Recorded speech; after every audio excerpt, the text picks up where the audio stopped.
Excellent. We will get started.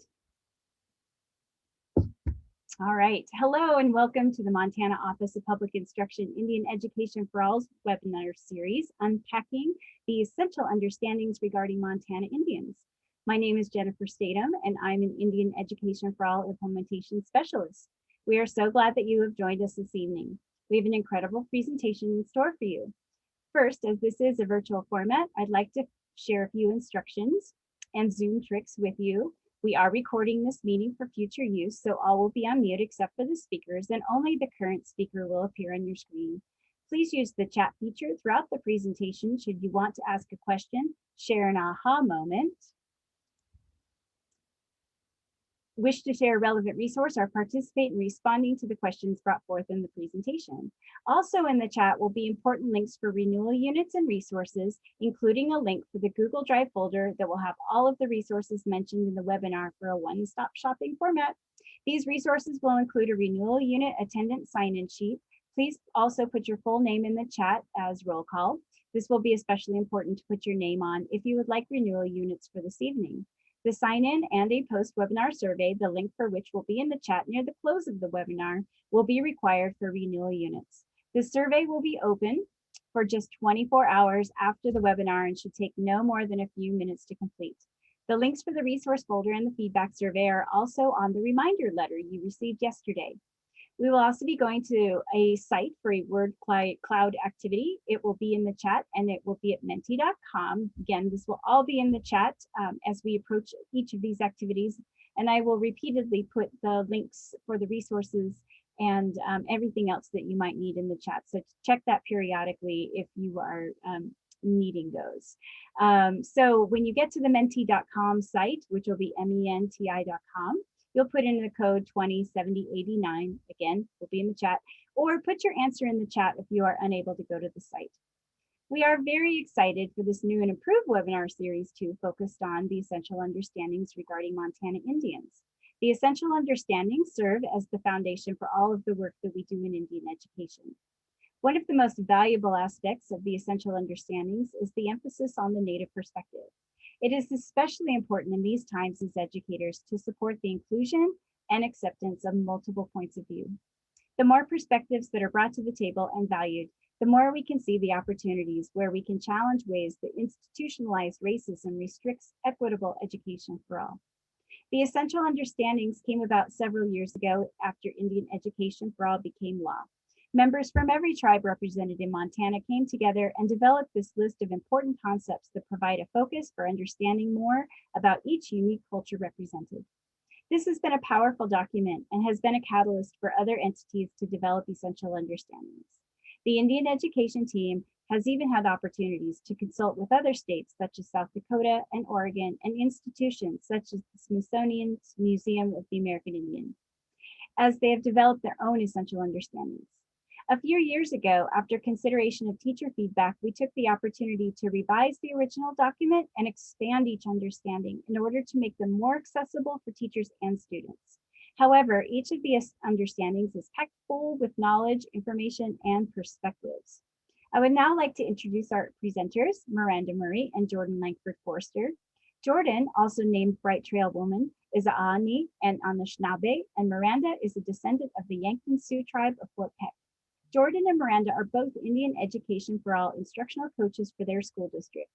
They are also the lead facilitators of Bright Trail Education, an education consulting company that provides culturally competent education strategies, equity training, and dropout prevention plans that serve American Indian communities. Both facilitators have presented nationwide in their efforts to spread awareness and support concerning Indian education for all and equity in the classroom. Welcome, Jordan and Miranda. Thank you. Welcome, everybody. We'd like to welcome everyone. Hopefully that you are some people returning from our first series last couple weeks ago, and we look forward to having you join us on this journey. As Jennifer said, my name is Miranda Murray. I'm an Indian Ed for All instructional coach for Great Falls Public Schools and lead facilitator for Bright Trail Education. Hi, I'm Jordan Langford Forster. My name's Bright Trail Woman, as Jennifer said. Thank you so much to OPI for allowing us to facilitate this and for hosting us. And if you are not new, welcome back. If you are new, we just want to give you some background as to why we do this. We are instructional coaches for our district. I also run a dropout prevention program called Intertribal Immersion, and it's a dropout prevention program for American Indian students. And what we do in that class and what Miranda and I do as instructional coaches is we help educators implement Indian education for all in their classrooms. And we decided to have this Unpacking the Essential Understanding series because we are educated people. We are smart, we know things, but at times the essential understandings are very word heavy, and they were written with the intent of allowing educators a starting point and really just providing them with the basics of what you should look for as far as content in your classroom. But again, at times they're difficult to understand. So we're just here to help you work through those.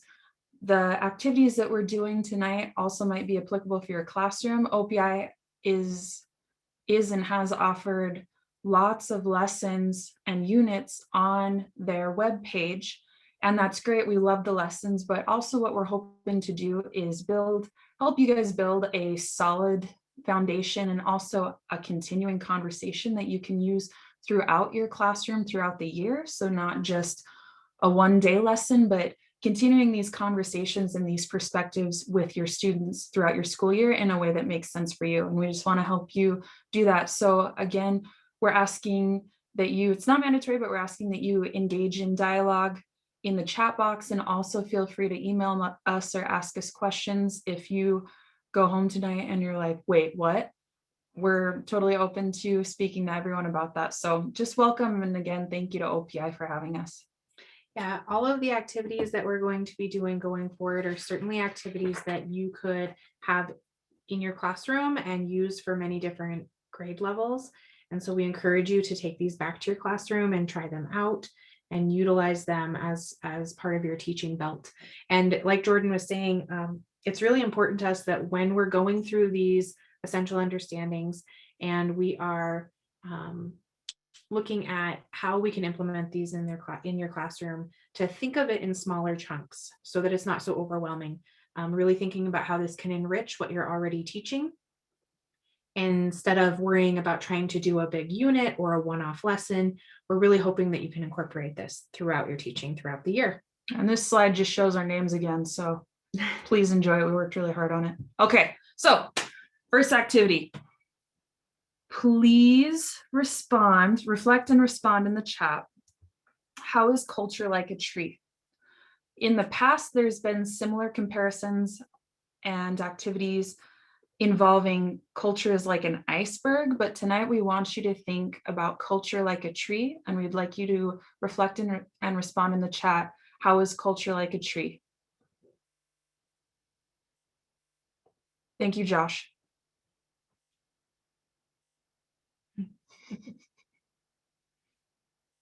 Oh, also at this point in time, it should be mentioned that this is the point where the audience really takes over and says way more poetic things than we ever could imagine. We're always usually impressed with these responses. So yeah, really take advantage of reading through some of these other comments that other people have to say.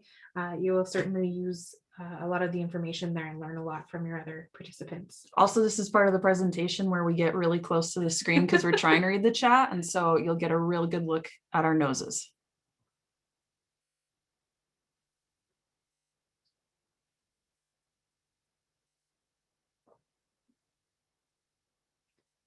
Thank you so much for participating in the chat. We really appreciate it. It does really help move the conversation along, and you will find value in being able to read each other's comments, seeing a lot of really great interpretations of how culture is like a tree. Very intricate and very poetic.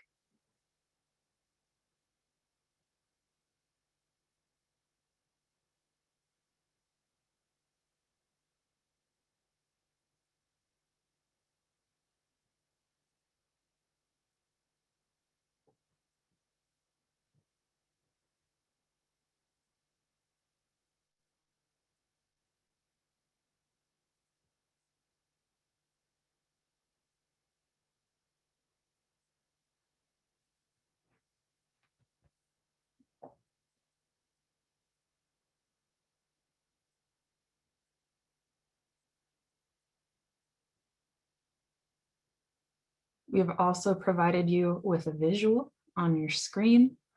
Believe it or not, I made this tree myself with zero official instruction on how to do so. I've had zero education on art, and I created this myself. So if you need a visual to help you out when you are thinking about how culture is like a tree, please refer to my artwork.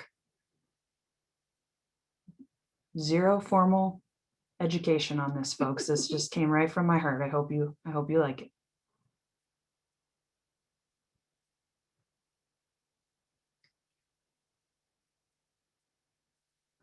Okay. Thank you all very much for your responses. We will be going through how and why we changed this activity or this exercise from cultures like an iceberg to how culture is like a tree. So to begin with, we're going to take a look at the leaves. And the leaves are usually the most visible thing on a tree. And so the most visible things that we notice about people. So this would be if you were just seeing someone in the grocery store for the first time, things that you might notice. So things you might not necessarily have a relationship with a person to be able to observe. Yes. So things like appearance, clothes, physical traits, and age. Age is a tricky one, because for me, if I see someone in the grocery store with a beard, I'm like, oh, they're 97 years old, they have to be. So that's harder for me to determine. But you can tell if someone's a child or if someone's, a young adult or an adult. So the leaves are the things that are most visible, the things that you see at first glance. Next, we have the branches. These are less visible because they're usually covered by the leaves. And these are the things that you might notice about someone if you engaged in an initial conversation with them. So behaviors, language, patterns of speech, family members, humor, sexual identity, manners, favorite foods. Yeah, and these are the things that you're engaging in more relationship with the person. So you're getting to know these things through conversation. It's not something that you would know about a person right off the bat, but it's not also something that's very deep down inside of a person. It's something that you will learn something about your coworkers, for example, or your students in that first little bit of getting to know your students. So next we have the trunk, and this is usually even less visible because a lot of times it's covered up by the leaves or the branches. And these are the things that you're going to begin to notice about someone once you actually engage in a relationship with them. So that relationship building, through relationship building, you're going to start to learn about their talents, a little bit more information on their family values, any assumptions that they might have, family traditions, family roles, also their biases. These are the things that you're going to take away once you get to actually engage in a relationship with someone and get to know them better. And depending on the relationships you're having with different people, some of these things are going to overlap. You might find out more things about certain individuals, and some of these might be more visible depending on the person. I think it's also really important to note the kinds of things that we're writing down in terms of what can comprise culture, because I think we're sometimes really kind of stuck in a mindset about what culture means, and it incorporates so much more than just those things that we think about when we think about food or religion or those kinds of things. So really being more open to what is incorporated in a person's culture. Yeah, and all of these things that we're talking about too aren't necessarily stuck in one place. They're cross-sectional. You can notice certain things in different places as well, but for the most part, this is where you'll find these. And then finally, we have the roots. These are the things that at most time are not visible. You can't see these things, and you may never see these things or notice these things about an individual, even if you do have a relationship with them. And especially in terms of our students, things that you might never see, even if you have that relationship, is their life experiences, trauma, ACEs. ACEs stand for adverse childhood experiences, their family expectations or political views. Ceremonies is big, especially when we're considering Indigenous culture and their ceremonies, because the fact of the matter is that ceremonies are much deeper than powwows. Ceremonies really involve religion, and that's usually not for everyone to see. Yeah, and I like when Jordan uses that phrase is not for everyone to see, because we, as predominantly people in some form of education, whether that means that you're in a traditional school setting or you're teaching other people, like if they're coming to your museum or whatever your job might be, we're in some form of education. And so we're really used to knowledge being something that it's available for everyone. And so it's kind of a balance that we need to find in understanding and teaching our students to understand that different parts of people's cultures aren't for everyone to know, and that we have to be okay with that. And so I think that is something that is challenging for people who aren't experienced with that kind of thought process, especially in education. We're used to helping people understand the world, and sometimes that isn't always available to us. I also really enjoyed a lot of your guys' comments really showed your understanding and your thought process.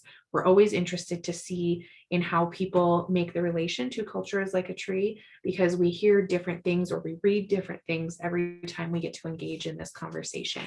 It is really great to see the references made to growth and change and all of those different parts that you can relate to nature. So the other thing that I just want to conclude with, we changed this exercise from culture is like an iceberg to culture is like a tree, because you all were right. There's parts that you see and there's parts that you don't see. Also, trees are seasonal, and so you can see different things at different times. Trees also have the ability to replicate or reproduce themselves. And sometimes there's a transfer of some of those things, and sometimes there's a transfer of all of those things. Also, trees are resilient. They are still here. They have withstood a lot of things. Trees have the ability to evolve and change over time. And also, trees can be replenished. And as we move through this conversation tonight about culture, we also want everyone to be aware of the fact that it's not just people of color or Indigenous people that have culture. All groups of people have their own forms of culture, whether it has evolved over time and blended together, or where other individuals are maintaining traditional values. Culture is always evolving, always changing over time. And it's not just people of color, Indigenous people that have culture within their society or within their community. And this is also an exercise that you can definitely do with your students. I probably wouldn't do the root part of it. Just we're going to go into it a little bit more and give you some examples during our deeper dive next week of how to use this in your class. But if you're not joining us for that, you can have this conversation with your students. I just would probably advise to leave the root part out of it, because we don't necessarily want to be talking about trauma, ACEs, or life experiences, because again, those are things that you might never see, and we don't really want to surface those for our students necessarily. Absolutely. Join us if you can for our deeper dive. This is one of the things we will be going into a little bit further as we are moving forward through those essential understandings. So tonight, as we were talking about, we are focusing on essential understanding number 3. And essential understanding number 3 says the ideologies of Native traditional beliefs and spirituality persist into modern day life, as tribal cultures, traditions, and languages are still practiced by many American Indian people and are incorporated into how tribes govern and manage their affairs. Additionally, each tribe has its own oral histories, which are as valid as written histories. These histories predate the quote-unquote discovery of North America. So at this time, I'm going to stop sharing my screen. Jennifer is going to walk us through some directions so that you can participate in the Menti Cloud. If you joined us last time, you kind of know what to do. She will be putting that information in the chat, and I will copy and paste the essential understanding to the chat so that you can see that as well. Okay, Thank you. So in the chat, you'll see that the instructions are to go to menti.com, menti.com. It'll ask you for a code 207089, and you'll just start writing the words that you notice in the essential understanding, which will also be in the chat, those words that stick out to you. There we go. And you should be able to see them popping up on your screen. If you're unable to go to menti.com for whatever reason, please answer in chat. And also to return to your screen, if you haven't done this before, you can just click on the Zoom icon and that'll return you to the meeting. What's going to happen is you're answering these or putting these words into the word cloud is I'm going to be saving this and downloading this. And during the meeting right now, I will be putting it into your resource folder. And again, periodically throughout the meeting, I will be putting the resource folder link as well as the sign-in sheet. If you've joined us a little bit late, if you scroll up somewhere, there will also be the sign-in sheet link. And please do also put your name in chat, especially if you can't access the sign-in sheet, so we can make sure to get you your renewal units. Look at this. I love Persist. It's happening.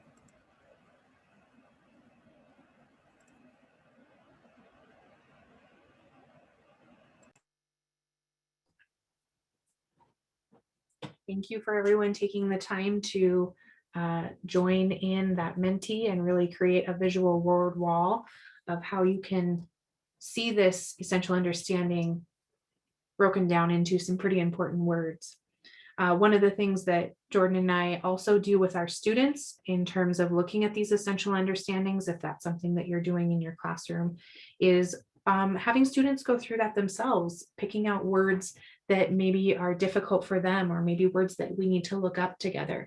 Because a lot of times, some of the words that we find important might be words we need to be teaching our students so that they can really dive into what we want them to learn, introducing that language, as we've said before. I think it would be great to do this. And by the way, menti.com is free if you like this interactive activity. It is pretty easy to run while you are in a meeting, obviously. So feel free to steal this idea for your own classrooms for any word cloud type of activity. There's also some other very fun interactives on this site. And again, they are free. So take advantage of that. But I would think it would be really fascinating to, if you were teaching the same class over a period of years, to see the words that students pick up on over time and see if that changes. Yeah, even for us, we use this activity with staff and teachers and students, and we're always interested to see how different that looks and which words become bigger. Because if you're not familiar with this program or this platform, the words that are bigger are the words that have been put in more often by your participants. We'll give you a couple more moments to either reflect in the chat or enter your answers on Menti.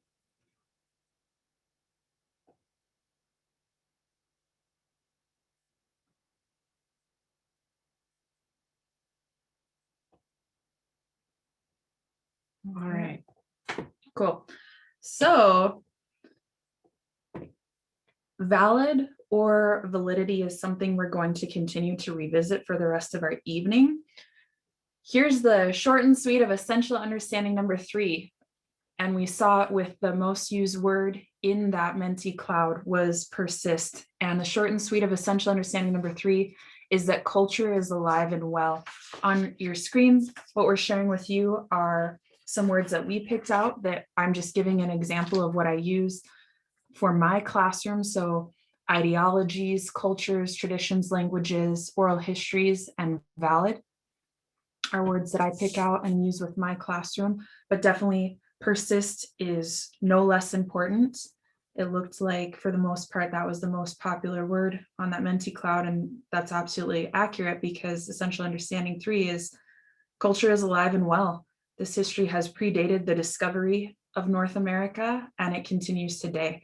And that speaks a lot to resiliency that we're going to talk about a little bit later in our evening.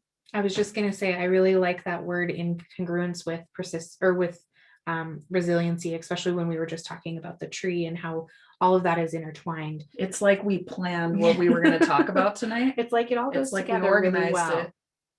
Huh, how about that? All right.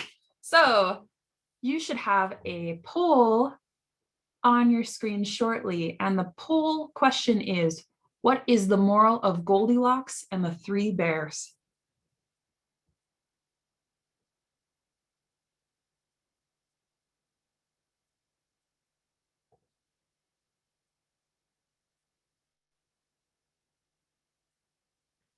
What is the moral of Goldilocks and the Three Bears? Don't be selfish. Don't trespass. Respect others' property. Don't eat off another person's spoon. Ew, gross. Don't sit in a chair you know you're over the weight limit for. So these are anonymous. You're welcome to choose anything that you think most fits. Again, if you were unable to access the poll based on whatever technology you're using to access this webinar, you can certainly answer your best guess in the chat if you need to.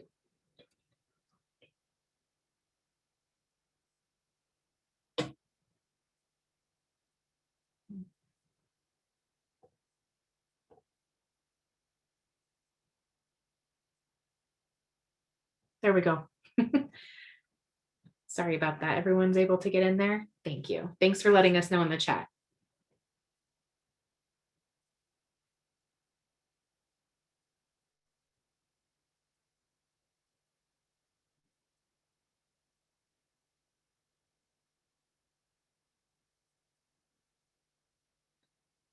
Just going to give everyone a couple more moments.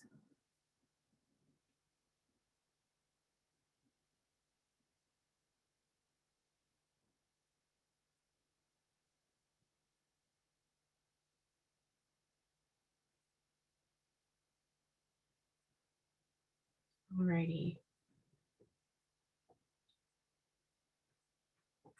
So we see that the most chosen answer was respect others' property, closely followed by don't be selfish.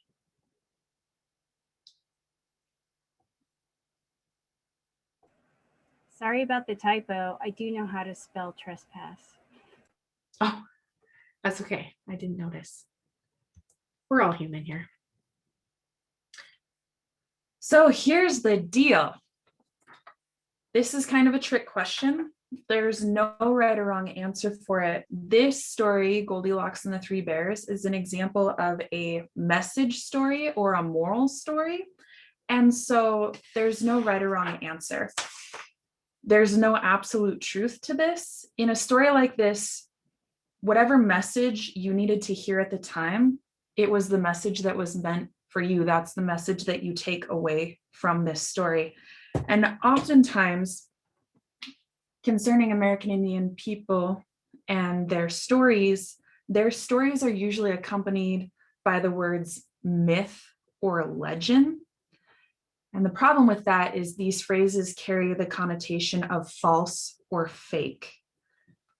I would argue that society 200 years into the future could easily judge us for telling our children a story like this because it concerns a girl breaking into a bear's house and using their things. But we don't continue to tell our children this story because it's nonsensical. We continue to tell our children this story because it's a continuation of a message or a moral. And the same is true of the message or moral stories of American Indian people. We're not meant to take everything literally all of the time and argue over the logistics of, a lot of times there's the incorporation of talking animals in American Indian oral traditions or oral stories. And we're not here to argue over the logistics of that. Very similar to Goldilocks and the Three Bears, it's an example of a message or a moral story that you're meant to hear something and take a lesson away from that. And if one part of the story is true, if it's true that you shouldn't trespass, if it's true that you shouldn't take things that aren't yours, if it's true that you should respect someone else's property, that makes the whole story true. Because those messages are valid, that makes the story valid. I think it's also really important to think about when we're looking at resources, because this is something that comes up a lot, thinking about the words legend or myth. There are some really great resources out there that have that in the title. So it is really important when you're sharing with students or sharing with other people that you're having this conversation. What does that mean? And how does that discredit this story? And when you're using that in your classroom, to be paying attention.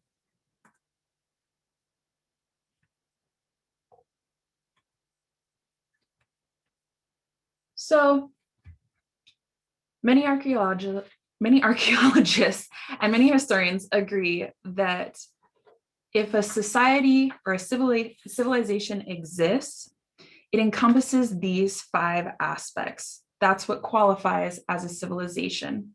So we have government. I have this conversation with my students. I ask them what makes up our civilization, what makes up our society. So they say, we get to government, and an example of that would be officials in charge. More so than not, we hear about chiefs, but there was also tribal councils. There was groups of people that were making decisions, groups of leaders that were making decisions on behalf of their people and what was best for their people. A lot of times those councils were made up of women. A social hierarchy, everybody has a job. So just as there's teachers, doctors, hunters, warriors, gatherers, makers, and story keepers, everybody had a job back then, just as they do today. The thing that we're going to focus on tonight is those story keepers. So the story keepers wasn't just one person in a society that was in charge of all of the stories. They were dissipated among certain people who were in charge of keeping those stories safe. Very, very important, because that relates to the education piece and the teaching piece. You had to be very accurate in your storytelling. You had to keep all of the linear knowledge straight. You had to tell it accurately, because if you left one part of that out, that changes the story and that changes the knowledge and the content of it. So the story keepers are in charge of, how my artists and art fit in, that would be a social hierarchy as well. Everybody has a job. Everybody has a job. And it's a great way to equate that is like, as teachers, we all have a niche, a thing that we are quote unquote the experts in. I'm obviously really good at art. Yes. I want to be humble about it, but obviously I got something working for me there. And so we all have roles to play in the education of the children in our community, which is very similar to how this would have worked. Roles to play in the education of the children and people in our community, and artists would be a part of that. Thanks for asking that question. We have religion, so an established belief system or a moral code of reasoning. An economy, that has to do today with the exchange of money for items, but back then it was the distribution of trade and goods for other goods. So you would have the makers of things trading items, things like that. And so there definitely was wealth established, but it just didn't look the same as it does today. And then written language, and that's the part that is really adversarial. It's the part where some archaeologists and historians wouldn't classify all Indigenous societies as a civilization because of that lack of a written language. However, if you have, as part of your social hierarchy, keepers of stories, the moral or messages or the how-to stories, who have the capability of passing on the information and training others to keep them, the written aspect is less important, because you have someone that has the job of keeping that story accurate and keeping that story safe. And written languages, there's not a lot of need to write everything down and educate the students the way we educate them today, because you had those story keepers. There wasn't an alphabet, like a phonetic alphabet system, but that doesn't mean that children weren't educated. In many ways, I would argue that story keepers and learning that way is far more academic than what we see now, because you're not just reading something and then you have it in a book to go back and reference. You're hearing the story, you're actively listening to a story, you're observing, you're practicing, you're participating, and you're also retelling. And that is a good point to pointing out that not everyone agrees on the hierarchy or importance of social groups.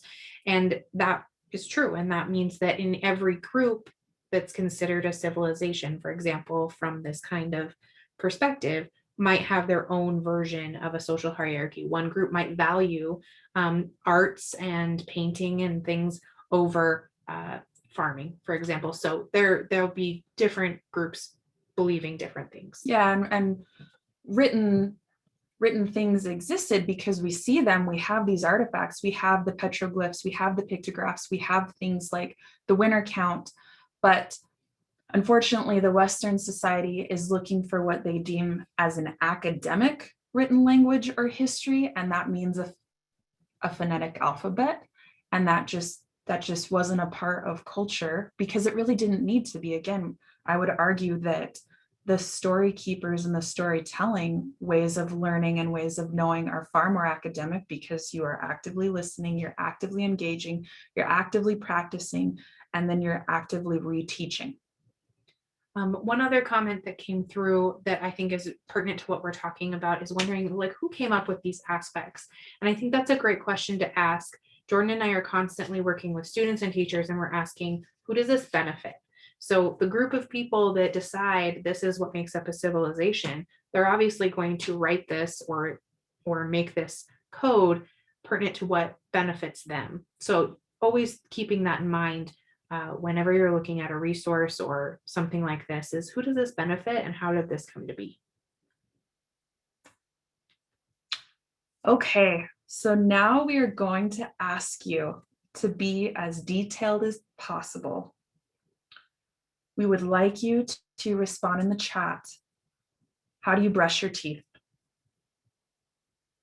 So please be as detailed as possible. Include all of the steps that this activity includes, that brushing your teeth includes. And also you're presenting this information to the next generation. Please consider what is at stake if you get a piece of this information wrong.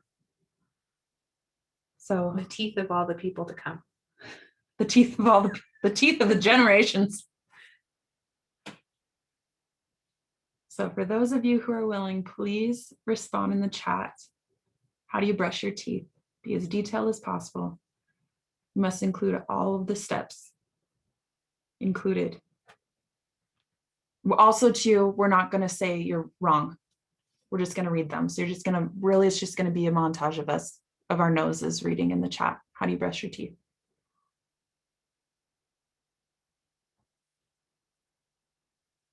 Again, this is a great activity that you'll be able to use with students to explain and talk about. We'll talk about this as we, after we get some responses here in the chat.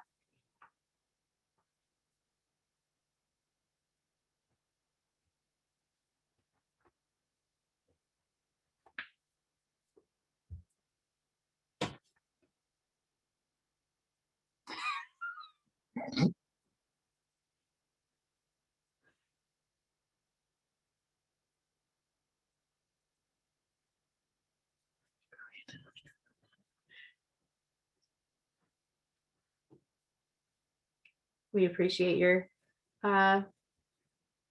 Commentary. We'll give everyone a little bit of time. This is something that takes a little bit of time to reflect on. Yeah, as Miranda said, I use this as a descriptive writing piece for English and American Indian studies concerning our conversation of oral histories and oral tradition.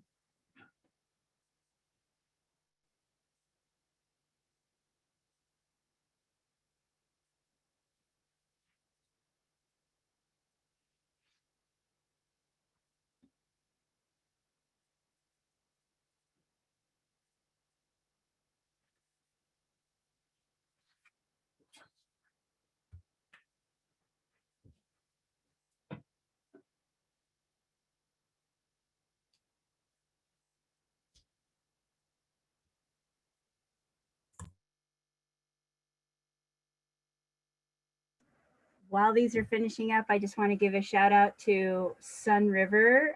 We've got a lot of teachers on tonight from Sun River. Next up for most teachers looks like Browning Public Schools, awesome, and Helena. So super psyched that you guys are all here. And yeah, tell your other teachers that they should come to the next ones. And I will be putting the deeper dive registration information in the chat in a little bit. So make sure to share that with your teachers.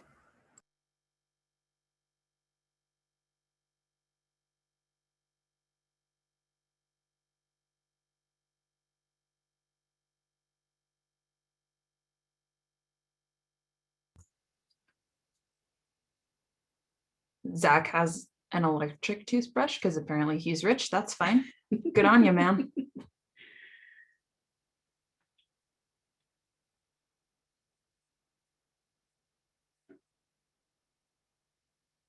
I'm enjoying seeing they called onomatopoeias, the different sounds that you guys have as part of your descriptions, really taking time to be detailed. Thank you.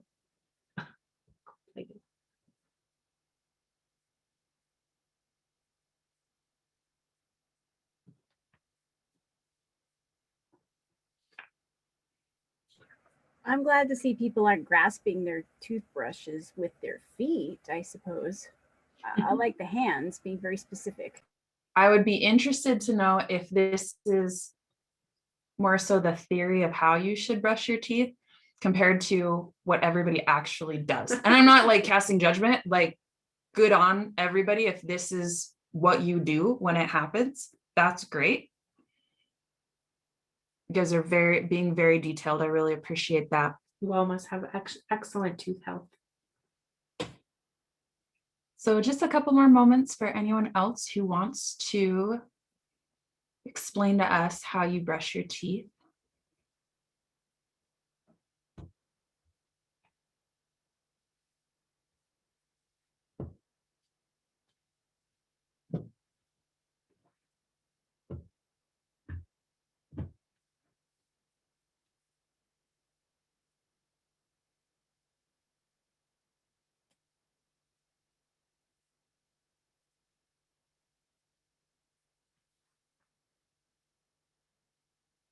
Someone is up to 18 steps. It's getting more and more detailed. Love it.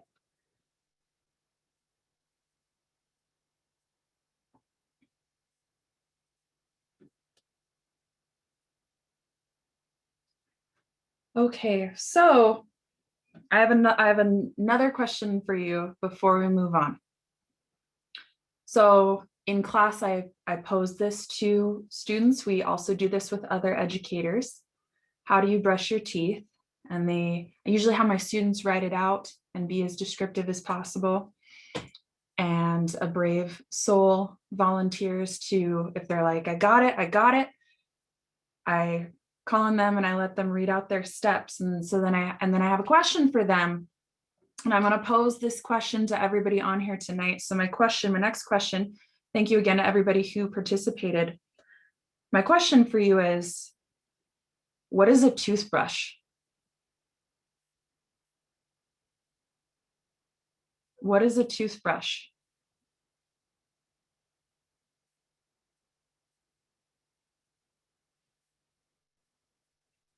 A fuzzy stick? So like a piece of pipe cleaner?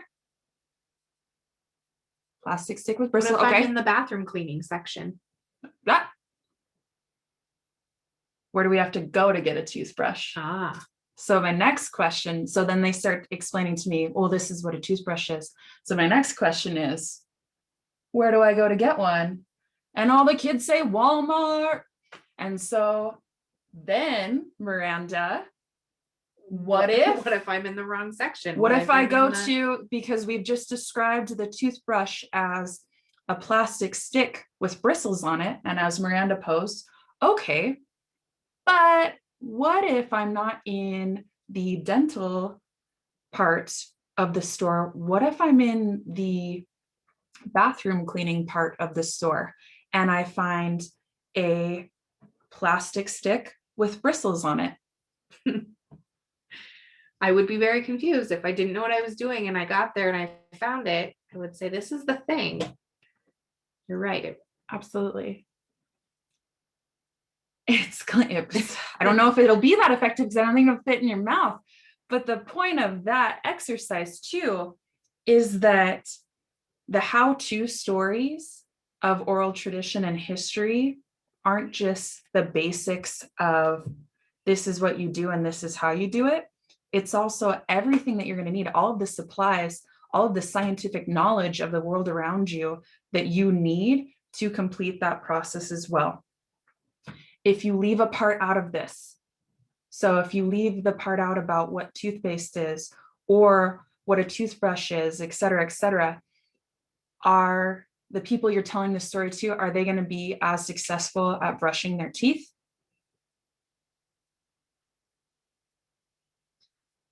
The other thing that you can kind of go down the rabbit hole in considering when you're talking about this with students is, what are the consequences coming after that? So are they going to be able to brush their teeth? And then you're going to have generations of people that don't know the full story of what to do. And we're going to have that trial and error all over again to become more successful. And when you want the success of your people to continue, you want them to have all the knowledge, all of the trial and errors that people before them have gone through to make sure that they are moving forward and evolving and doing all of those things we want culture to do. Right. And so it's not just about these connotations of myths and legends.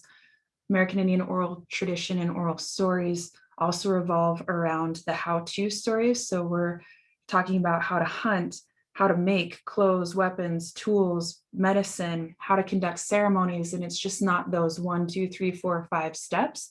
It's where do you go to gather all of your supplies? How do you have the scientific knowledge that you're going to pass down to manipulate your environment so that you're not just surviving, you're also thriving?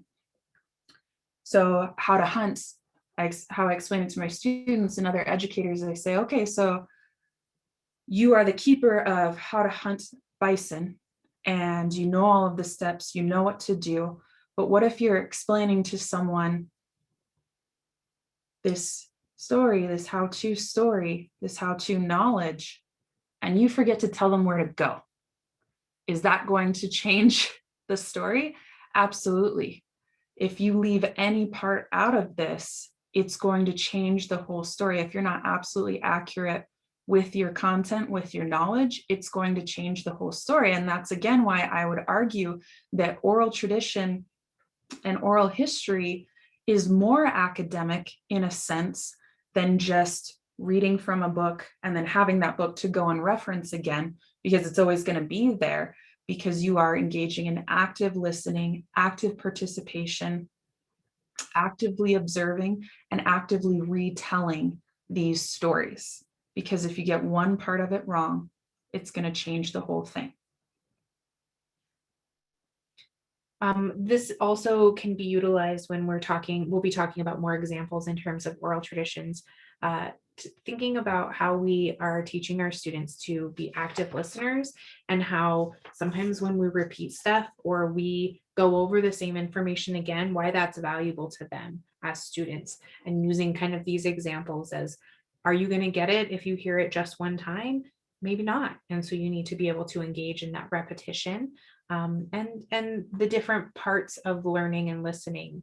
Someone pointed out it would be a lot easier if I was able to show you while I was telling you, and that would be true. That would be a part of it in some cases. In some cases, you just have to be actively listening so that you know what to do when that time comes to you.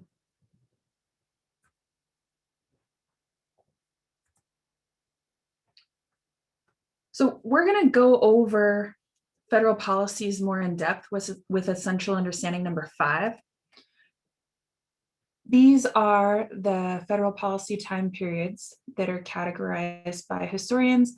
We added in actually time immemorial because it's really important to acknowledge that things were actually going on in the country that would become the United States before colonization. And so we always like to recognize time immemorial when we have this conversation, but what we want to draw your attention to as it concerns tonight is to this assimilation time era. And Assimilation has a lot to do with the disruption of culture, especially in terms of the boarding school era that really disrupted the transfer of traditional knowledge. So you have the stories, you have the scientific knowledge, you can retain the information, but what happens when words start to be lost? When words start to go away, because those words that are so important to the instructional piece of this start to disappear, it's really, really difficult to transfer that traditional knowledge. But if anything, more credit should be given to oral traditions because culture is still alive and well, which is really a testament to that resiliency piece. And again, going back to that Menti word cloud, when the most popular word chosen was persist, persist, persist. And it goes much deeper than just the powwows or the regalia you see on the outside. We're looking at the roots, we're looking at those ceremonies, and it's the knowledge and practices and the continuation of language and ceremony and so much more that still exists today. It's still prevalent today.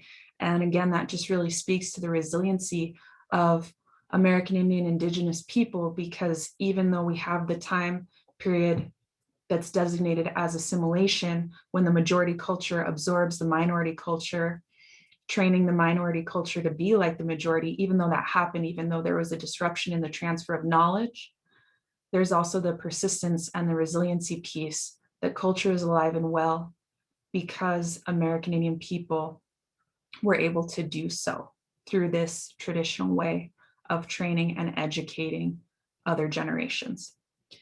This essential understanding, all of the essential understandings you're going to find have many overlaps in terms of what we're talking about and the ideas behind them. And I think it's really a great way to build on what we focused on last time when we were talking about the imagery we see about Native American people, and we see those kind of images from the past. We think about those feathers and headdresses. That's kind of the imagery that pops up, like when we did the Google search activity.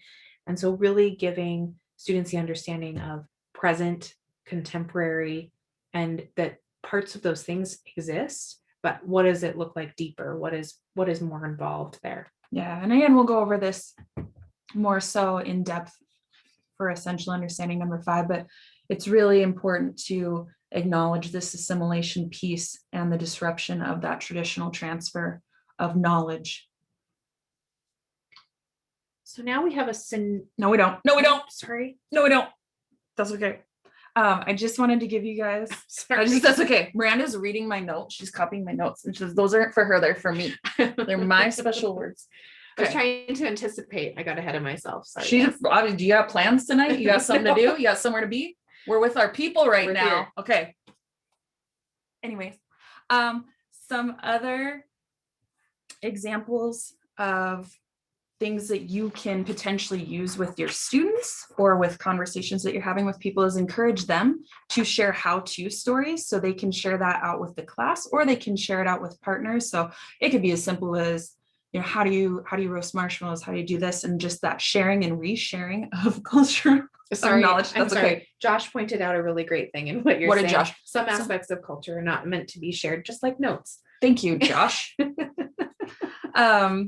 I also use descriptive writing techniques. So I will just put an object in front of them. So let's say a graduation cap, and I say, without saying the word graduation cap, you need to be as descriptive as possible, and you need to write about this so that people will know exactly what you're talking about and exactly what it's used for, exactly what it's meant for. We also, I don't know if you're familiar with Ellen DeGeneres's app Heads Up, but that's a really great way to get that descriptive conversation flowing in your class. So Heads Up is, it's an app. I think it's $1 now. It's 99 cents now. It used to be free, but it's on your phone, you put it on your head. And so everybody on your team can see the word, but they can't say the word. They have to describe to you what a flamingo is. And it's a really great way to get those students, especially our ELL students, descriptively speaking to each other, acting things out. It's really fun for them. It's really engaging. And then also I do something with my class that I call Heads Up writing subjects. So I just go through Heads Up and I see the nouns that are on there, and I write them I make a worksheet. I have them out for the kids. There's usually 10 of them. That's how we start our day sometimes. And so it'll say ball. And I say without saying the word ball, because the word ball might go away. You need to describe what a ball is so people will know exactly what you're talking about when they read your sentences. Now we have a scenario for you. Thanks for bearing with me. Now we have a scenario. For you. So this is what's up. The school district has adopted a new curriculum. From now on, everything you teach is in Mandarin Chinese. All of your textbooks and your worksheets are in this language. If you speak English, you will be harshly punished. You cannot communicate in any other language besides Mandarin. Your livelihood is at stake. So please respond in the chat how you would feel, how you would react, and how this would affect you sharing information and content with your students. So how you would feel, how you would react, and how this scenario would affect you sharing content and curriculum with your students. Yeah, essentially, how would this affect you doing your job?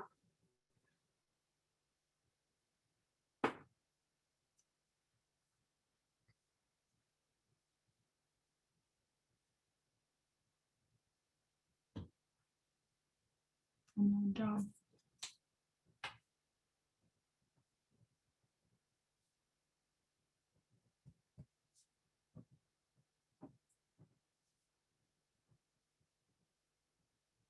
Seeing a couple different emotions coming through, some continuations on the scenario.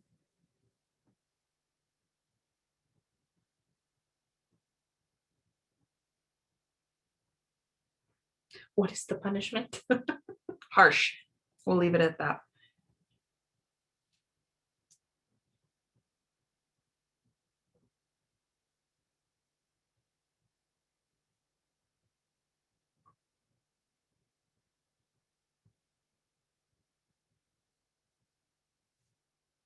Mandarin Chinese, people.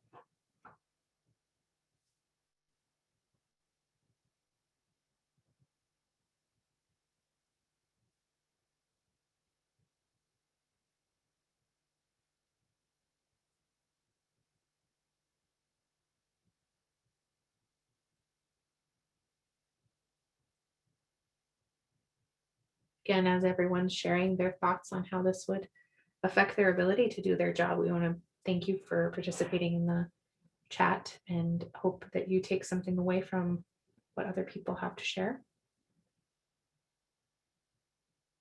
So the first thing that I would learn, my priority would be, where is the bathroom? Good phrase to learn.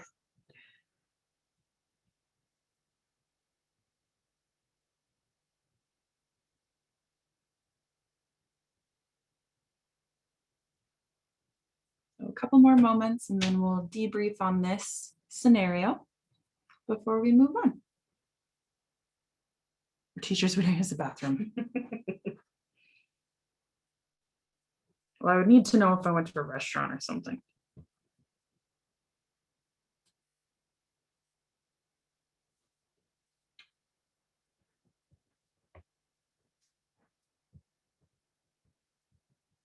That's a new one. Trying to find someone to teach me Mandarin.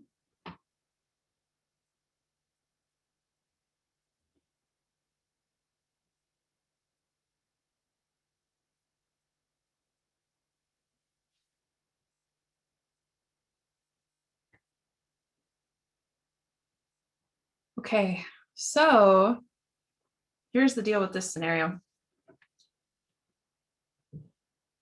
It kind of makes sense because in reality, Mandarin is the most common language in the world. That's the majority right now, is Mandarin Chinese.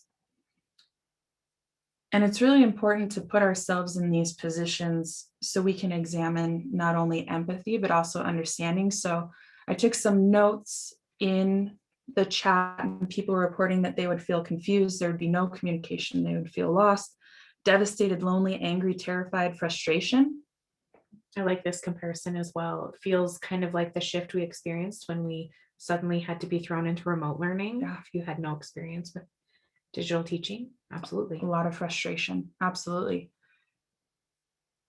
This scenario is very closely related to what actually happened to American Indian children during that assimilation time period when they were removed from their homes forcibly and sent to boarding schools where they had to all of a sudden learn a different language.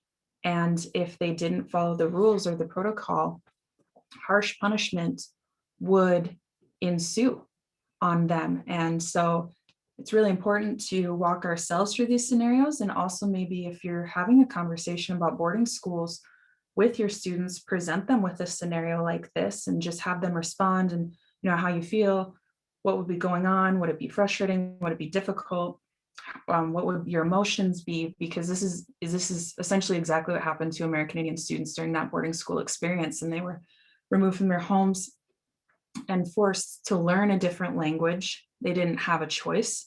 And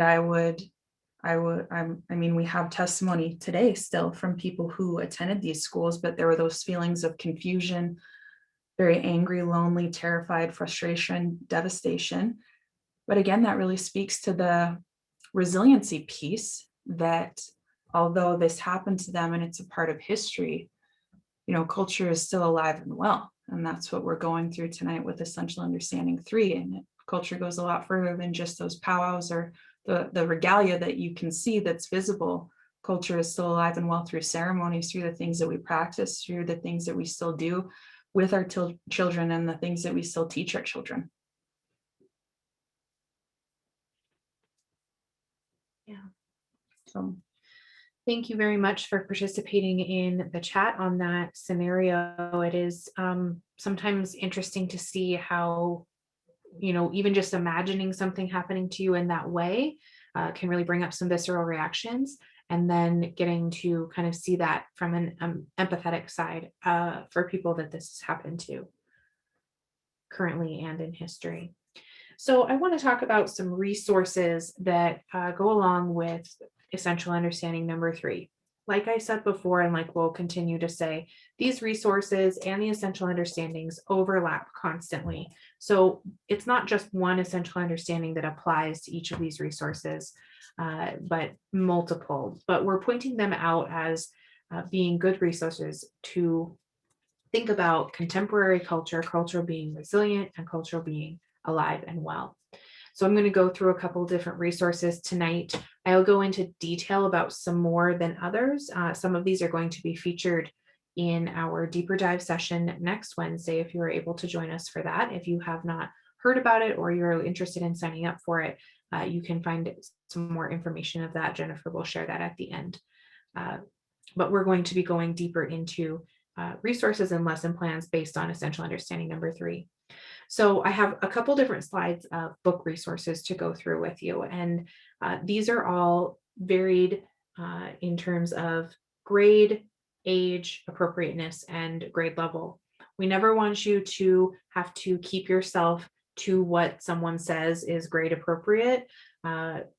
If this is information they haven't had before, I'll quote Jordan, this is information they need then. And we have lots of experience using younger style picture books with older kids. There are also some resources at the end here that are predominantly for middle school and secondary level. So we have this book called Where Did You Get Your Moccasins? We will be featuring this in our deeper dive next Wednesday. This is a great resource for talking about contemporary culture in a contemporary setting. So there's great diversity in this book. There's lots of students represented from many different groups, and they are inquiring, they're being inquisitive with this child about where he got his moccasins. I really appreciate, kind of from an ELA standard point, that this book has a lot of repetition in it. There's some really beautiful kind of rhythm and cadence to reading this book, because it is kind of one of those repetitive storytelling books. He tells the story adding one more thing each time, and so it is really engaging for our young people to hear, but it's also very informative. There's lots of aspects to this that really can share different parts of culture with other students. And he tells the story of, obviously, it's very well titled, Where Did He Get His Moccasins? He tells that story, but he also tells the story of how his grandma taught him how to do those things, how his grandma still has the scientific knowledge of manipulating your environment for your benefit. And that is to have moccasins, and the moccasins he wears to school. And that's when all of his little friends start asking him, where'd you get those? And because of the story that was passed down to him, and because of that knowledge passed down to him, he's able to then share that information with other students around him. Anytime that we're using books, you're going to be able to practice that storytelling aspect, that sharing and retelling, having your students, challenging your students to share what you heard today, share this story with someone out at recess, share this story with a classmate, or pairing them, telling half the class a story and really practicing and engaging in what that means. What does that mean when you're listening to a story? What are the things you need to do differently? Knowing that you're going to have to retell the story in as much detail as possible to someone else, and really thinking about what that active listening looks like. In the center here, we have Thunder Boy Jr. by Sherman Alexie. And this is a great resource. It's really beautifully illustrated. I really like this resource. It's talking about Thunder Boy Jr. and how he's very frustrated with his name and the kind of experience he has going through what his name is and how he got that name and what he wants to change his name to. And then it's talking about naming and that aspect of culture in American Indian culture. So this is a good resource in talking about a different side of culture and what that looks like for the littles that are involved in the naming aspect. We also have Nimasham in his bus. This is a great book for incorporating language. Anytime we want to talk about culture being alive and well in our classroom, it's a great idea to incorporate language. And this is a Cree grandfather who drives the bus, and each day he teaches his passengers a new Cree word. Whether you are in a scenario where maybe you are on reservation and able to do more language immersion classes and those kind of aspects, there are a lot of books out there available to you that have the story written in English and the story written in a traditional language. But even if you are off reservation, one of the things that Jordan and I encounter in our school district, because we have so many different tribes represented in our school district, we don't have the luxury of really honing in on one language.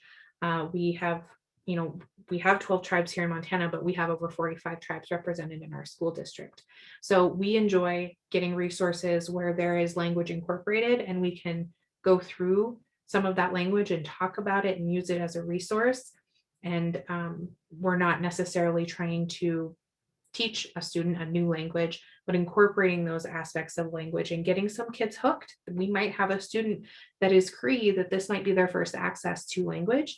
And so they might find this interesting and be able to kind of start that conversation at home and be more engaged in this.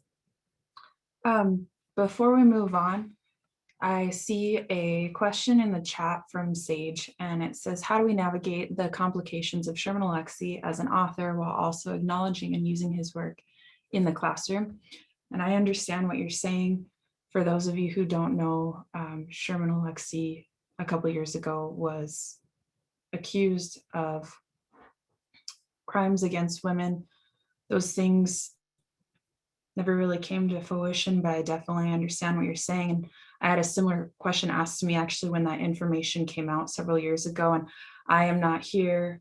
we are not here to dictate or tell everyone that these are the be all end all pieces of information. We're just sharing information that works for us.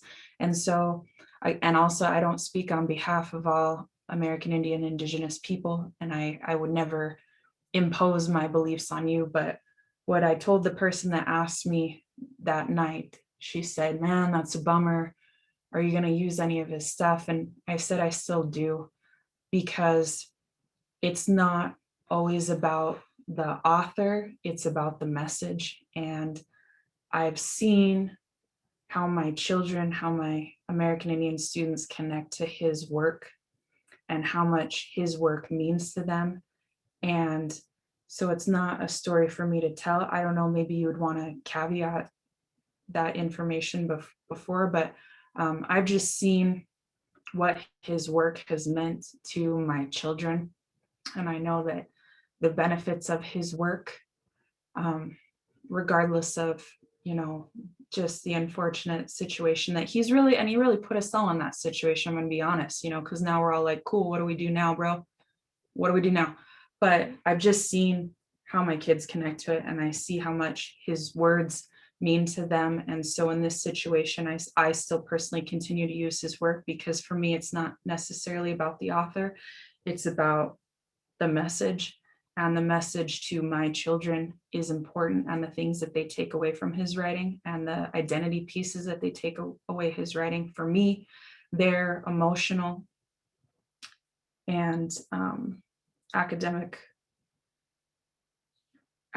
needs supersede the unfortunate situation that this man has put us in. And so I don't know if that helps you, but I just wanted to address your question. I didn't want to read it and Yeah, thank you for ignore it. So I don't know if seeing that that. helps you, but that's just the information I can share with you. I think in this circumstance, it's about the message. It's not about the author, but that's up to each individual to decide what's best for their children and what's best for their content in their classroom.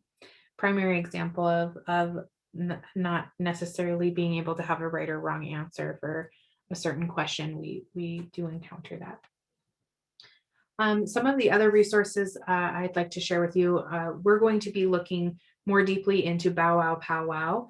At least all of the elementary buildings in Montana should have this book, because OPI has sent this book out as a resource. And so you should have access to that book if you are in an educational setting. We are going to be focusing on this a little more deeply in the deeper dive, talking about the lesson that OPI has written and going along with this, and talking about some resources that you can use to talk about powwow, especially if you're on a non-reservation setting where your students maybe don't have access to understanding, or maybe haven't been a part of or witnessed what powwow is and what powwow means. And these other two books are great resources as well to share about that. So we will be talking in more of a unit term in the deeper dive about these three books. Yeah, I don't know what it looks like for everybody this summer as far as powwows, but in the past, we have used these books as a way to introduce powwows and also make it more conceptualized for our children, our students, community members. We make these books available to them so they know what to look for or what to expect that they see when they attend these events. Yeah, OPI even has a resource titled How to Enjoy a Powwow and Your Guide to Enjoying Powwows. So lots of great resources. And many of those resources are updated in your participation folder. And anything that I need to add, I will double check and make sure I've got that all in there going forward in the deeper dive as well. And then these are some other OPI resources, which means that they are available in print format, but they're also available in PDF format digitally. So you can access them digitally if you don't have these. These are the also resources that should have been sent out to your buildings at one point.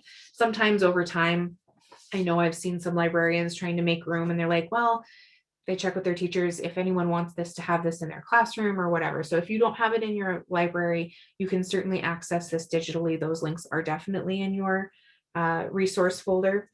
The Birthright is a collection of poetry from Montana Native authors, and we love this resource. It's not the only resource of Montana Native poetry, but this is a great introduction to that. And it is a collection of poetry that you can use in your classroom that is specific to Montana Native culture and specific to contemporary American Indian people. And there's lots of guides and instructions in that book as well that you can use that talk about how to utilize different poems from that book, activities you can do with your students, all of the ELA standards that you can hit incorporating this. But it's also sometimes something, even if you're not pulling this resource specifically to teach poetry, you can use this as a way to enrich something you're using also. So sometimes when we need to be comparing different kinds of texts, I like to use this and pull, based on a topic versus based on examining it for its poetry aspect, so that I can, if we're talking about reservations, I might pull a poem from there that is specific to talking about reservations and utilize it with another text I'm using or other resources, just to really enrich what I'm doing and to enrich how I'm teaching those concepts. Yeah, what I love about this Birthright collection of poetry is that its intent is for those older grades, but some of the poetry in there are very applicable to younger grades too.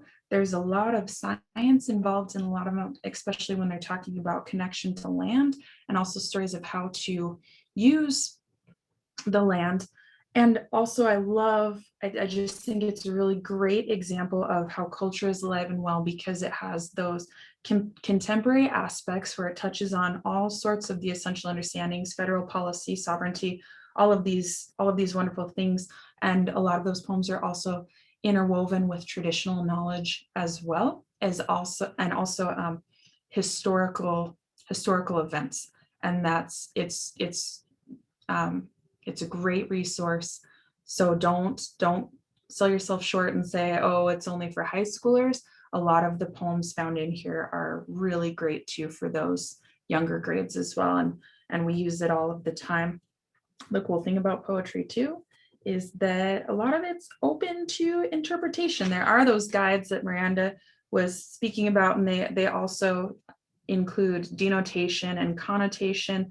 They have suggested questions that you can ask before and after you share the poems with your children, and also how to make connections with them. And again, also, just beautifully written, and a great example of this contemporary and also traditional content knowledge, and a real example of how culture is still alive and well. Yeah, the resources on, when we went in the first webinar, if you were with us, we went and kind of looked where all of those resources are located on the Indian Ed for All website through Montana OPI. So all of those resources are in there. And when you go there, you can find, it's in the title, it'll say Birthright, and it'll have other aspects or other lesson plans that you can utilize with it as well. And I see Jennifer has shared some of the locations of that for you to find as well. Yeah, there is a spot where the featured poets are also reading their poems too, which could sometimes be like kind of a breather time for teacher. Maybe you could go to the bathroom, pop on a movie, and they listen to the poets actually read their poems too, which is just a different kind of experience too. And it's a different way for children to learn anytime there's kind of a guest speaker. In the same way with those Montana sky stories as well, is that there's a guest speaker reading those stories to the children. Again, that's in and of its own is a traditional cultural way of learning things, because they're actively listening, they're actively engaging. And then there's those opportunities for retelling and teaching, which I'm not going to give this up. I just feel like that's far more academic than reading it in a book and then always having that book available to you to go and reference. You are retaining this information in a very meaningful way. Yeah, so these Montana sky stories that you see on your screen, there's one that's Blackfeet astronomy and one that's crow astronomy. It's a really great resource put together by OPI. There are two separate books and therefore two separate PDFs. There are some videos you can access on YouTube of a person speaking about some of the stories, telling the stories that go along with the activities in this. But this is inherently for science, but could obviously be paired with other aspects. We're talking about oral storytelling, and you could really bring those right together. There's lots of good information in there about the time of year that is appropriate to tell sky stories, because depending on the tribe, those might not be what to share year round. You want to make sure you're being appropriate and traditional or respectful to the traditional belief systems. But the sky stories there have different science astronomy aspects. You can talk about, there's ones about galaxies, there's talking about like constellations and constellations that migrate in their patterns, all of those different aspects of astronomy that you need to focus on in high school. But I know also that there are standards in middle school and upper elementary, even, especially with the new science standards, those cross-cutting concepts and all of those parts that focus on the astronomy as well. So I think 5th grade and 6th grade have great connections to astronomy, and you can utilize those in your classroom. So I really enjoy, especially when if I'm reading a story to students, students love to be read to 100% of the time. Anytime you have the opportunity to read to students, unfortunately, more and more our kids aren't read to as often, and so they really crave that interaction. But we also know that sometimes they might listen to someone else better than they might listen to us. And so the videos that go along with this, where another person is telling the story, is really engaging. It's really cool to shut off the lights, put on this video. There's a star scene happening while you're listening to the story, and they can really engage in that active listening in the practice of what it means to listen to a traditional story. And so I really appreciate this resource and how it's so flexible. And although it's written for science, you can utilize it in your classroom in many different ways. We've done some other projects in terms of incorporating other lessons. We'll be focusing on this in the deeper dive as well, with an art project that can go along with it. Someone asked in the chat, he said, I'm curious, where do you both teach? Is this a surprise sneak attack, or do you want to know? Are you trustworthy? You can't come now. The roads are bad. The roads are bad. We teach in Great Falls for Great Falls Public Schools. We're both instructional coaches, which means that we support teachers predominantly, but Jordan is also a teacher in a classroom. I don't have my own classroom, but I get to sneak down to her classroom as often as I can. So she also spends part of her day teaching in a traditional is a loose word. You have a dropout prevention program. Ever evolving what the students need program. Yes. So long story short, other adults put me in charge of a whole room of kids. It's a great time. I run a dropout prevention for American Indian students. So a lot of the stuff that you guys see tonight that we share with you is what I also incorporate with my students, but also it's how we help educators incorporate Indian education for all in our classrooms as well. So yeah, believe it or not, whole room of kids. Leader here. Whoa. Thank you for that question. What are you calling? You're not going to call anybody, are you? Do you have concerns? I'll find out tomorrow. It's fine. Let's move on. So as we're wrapping up here, we have a question for you to reflect on in the chat in just a moment. I want to make sure that everyone has our contact information. If you have any other questions for us, you can certainly email us at brighttrailed@gmail.com, and you can visit our website and contact us there. But our exit question, we would like you to take some time to reflect in the chat. What parts of Essential Understanding 3 would you like to focus on in your classroom or in what you do? I know some of you are not in traditional settings. Are not in traditional settings in your classroom. So you might, I don't know where that came from. You're not in traditional settings in your classroom, so you might have a different way you might incorporate this into your job and your life. So I'll say that again. What part of Essential Understanding 3 that we worked on together, Culture is Alive and Well, would you like to focus on in your classroom? Or conversations with new and old friends. Josh asked, do you teach your students art? You betcha. I do. Miranda is also a certified art teacher. She mentions this. She's certified K through 12. So she does the more extensive things, but I definitely teach them how to draw trees. So yes, we incorporate Indian education for all and cultural content in all of the curriculum. Every class that they have, we have Indigenous practices that go along with it.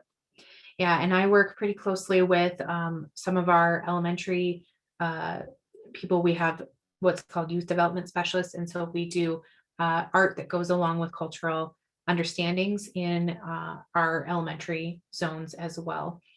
And so that's my favorite time to come down to Jordan's classroom, is when I get to come teach a more in-depth art project. We're working on a contemporary art project right now where the students are learning how to draw bison using a grid transfer method. I didn't need a grid transfer method for that tree though. It's just my heart and soul.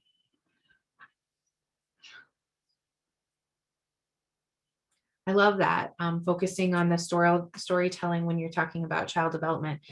One of the things that I think is really important, IFA really can incorporate different aspects, and how you present that information can be different for different aspects. So if you're teaching child development, you're teaching about the importance of reading to kids and talking about what that does for students and incorporating that listening side, you can hit on IFA as you're teaching that thing that you're already teaching.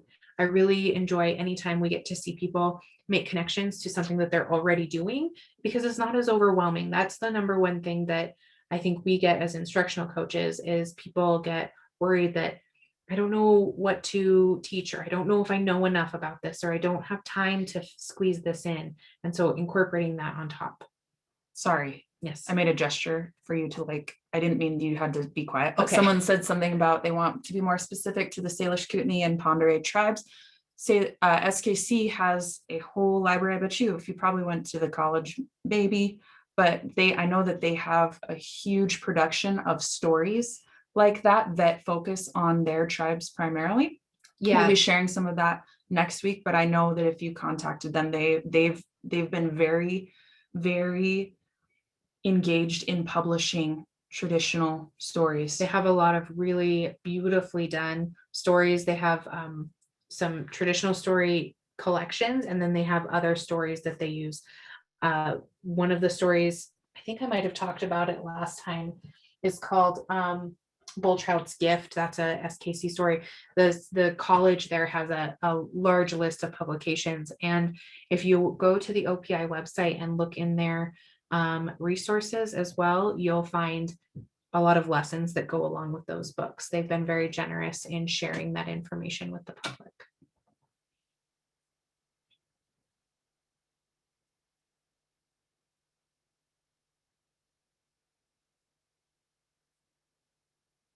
One of the things we do, because I know we have a lot of participation from people who are more immersed in the cultural side and have a lot of Native students in their classroom, is utilizing that family connection.